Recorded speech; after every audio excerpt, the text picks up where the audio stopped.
নমস্কার বন্ধুরা, আমি সুপর্ণা। আপনাদের সবাইকে স্বাগত সুপর্ণা রান্নাঘরে। আবারও হাজির হয়ে গেছি নতুন একটা রেসিপি নিয়ে। আমি প্রথমেই বলতে চাই, আমার যে সমস্ত বন্ধুরা রান্নার ভিডিওগুলো দেখেন, প্লিজ বন্ধুরা দয়া করে চ্যানেলটি সাবস্ক্রাইব করে দেবেন আর আপনার বন্ধুদের মধ্যে রান্নাগুলি শেয়ার করে দেবেন।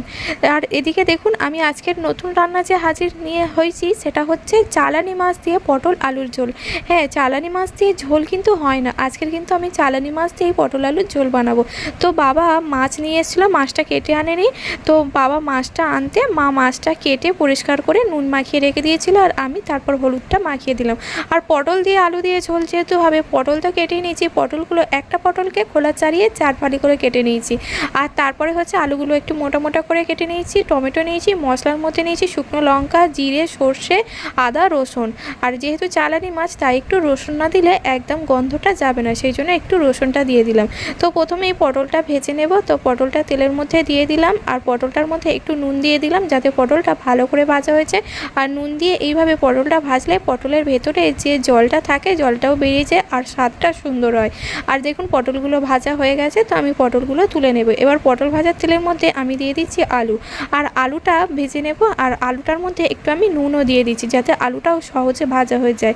আর পটল ভাজলে কড়াটা একটু কালো হয়ে যায়, তো যারা রান্না করেন তারা তো জানেন বন্ধুরা। তো আলুটা এদিকে দিয়ে ভাজতে দিয়ে আমি এবার মশলাটা করে নিচ্ছি। তো মশলাটা আমি এখানে করে নিয়েছি। তো দেখুন বন্ধুরা, একদম চন্দনের মতো মশলাটা যত সুন্দর নাকি হয় তত ভালো রান্না হয়, মা বললো, তাই আমি কথাটা বললাম। আর এদিকে আলুটাও লাল লাল করে ভাজা হয়ে গেছে। তো আলু ভাজার মধ্যে আমি দিয়ে দিচ্ছি টমেটো কুচি। তো টমেটো কুচিটা দিয়ে একটু নাড়াচাড়া করে নেব। তো টমেটোটা একদম গলে যাওয়া পর্যন্ত অপেক্ষা করব না। তো দেখুন টমেটোটা ভাজা হয়ে গেছে। এর মধ্যে আমি দিয়ে দিলাম হলুদ, আর হলুদটা দিয়ে একটু নাড়াচাড়া করেই তারপরেই আমি দিয়ে দিলাম জল। আর জলটা বেশ অনেকটা পরিমাণেই দিতে হবে। আর এখানে তরকারির পরিমাণ মতো আমি কিন্তু নুন দিয়ে দিলাম। মাথায় রাখতে হবে, আলু ভাজার সময় নুন দিয়েছিলাম আর পটলের সময় নুন দিয়েছিলাম, আর তারপরে আবারও একটু আমি নুন দিয়ে দিলাম ঝোলের পরিমাণে। আর দেখুন তারপরে ভালো করে আলুটা সেদ্ধ করে নামিয়ে নিলাম। আর এবারে হচ্ছে কড়াইতে আরও কিছুটা তেল দিয়ে দিলাম, আর তেলের মধ্যে আমি দিয়ে দিলাম মাছগুলো।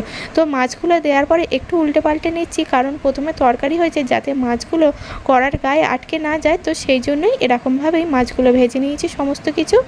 আর চালানি মাছ যেহেতু একটু লাল লাল করে ভাজলেই ভালো হয়। তারপরে মাছ ভেজে তুলে নেওয়ার পর কড়াইতে তেল ছিল, তেলের মধ্যে প্রথমে শিল ধোয়া যে জলটা ছিল, তো শিলের বাটনা করার পর শিল ধুয়ে যে জলটা দিয়ে দিলাম। তারপরে আমি দিয়ে দিলাম বেটে রাখা মশলাটা ভালো করে কষিয়ে নিলাম। আর এই জলটা দেওয়ার কারণ হচ্ছে কড়াটা খুব গরম হয়ে গিয়েছিল, আর মশলাটা দিলেই পুড়ে যাবে, তরকারির টেস্টটাও সুন্দর হবে না। আপনারাও এইভাবে একবার করে দেখতে পারেন। তো তারপরে আমি ভালো করে মশলাটা কষিয়ে নিলাম। কষিয়ে নেওয়ার পরে আমি ভেজে রাখা পটল দিয়েও ভালো করে কষিয়ে নিয়েছি। তো তারপরে আমি দিয়ে দিলাম এদিকে সেদ্ধ করে রাখা আলু আর টমেটোটা। তো দিয়ে ভালো করে নাড়াচাড়া করে নিতে হবে। আর আলুটা প্রথমেই যেহেতু সেদ্ধ হয়ে গেছে, একটু ফুটতে না ফুটতেই আমি এর মধ্যে দিয়ে দিলাম ভেজে রাখা মাছগুলো। তো মাছটা দিয়ে একটু ফুটিয়ে না নিলে তরকারির মধ্যে মাছের স্বাদটা পাওয়া যাবে না, সেই জন্য মাছটা দিয়ে একটু তরকারিটা ফুটিয়ে নিলাম। আর এবারে হচ্ছে নামিয়ে নেব। কত সহজে হয়ে গেল চালানি মাছ দিয়ে পটল আলুর ঝোল। রেসিপিটি ভালো লাগলে লাইক শেয়ার কমেন্ট করবেন। চ্যানেলে নতুন হলে চ্যানেলটি সাবস্ক্রাইব করে পাশে থাকার অনুরোধ রইল।